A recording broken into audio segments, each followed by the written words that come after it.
সমস্ত ক্ষতির মূল উৎস হলো দুনিয়া। সমস্ত ক্ষতির মূল উৎস হলো কি? দুনিয়া।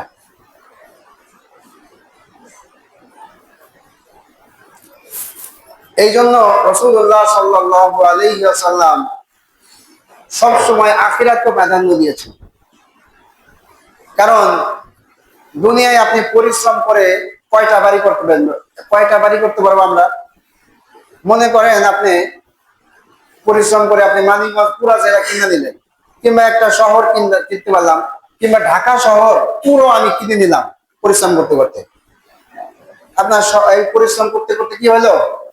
আপনি চলে গেলেন, আল্লাহ মাফ করুক, আপনি যদি জাহান্নামে চলে যান আপনার অবস্থা কি হবে?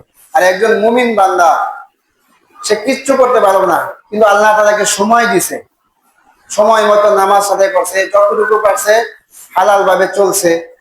এই আদনা থেকে আদনা উম্মত যদি জান্নাতে যায়, তো আল্লাহ তাআলা এই দুনিয়া না, একটা ঢাকা শহর না, এই সারা দুনিয়ার মতো 10 দুনিয়া পরিমাণ জান্নাত তাকে আল্লাহ তাআলা দিয়ে দিবেন। সুবহানাল্লাহ। এখন বলেন, সারা দুনিয়া দরকার নাকি এই সারা দুনিয়ার মতো 10টা জান্নাত যদি আমাকে দেওয়া হয় সেটা ভালো, নাকি এই দুনিয়া আমার জন্য ভালো?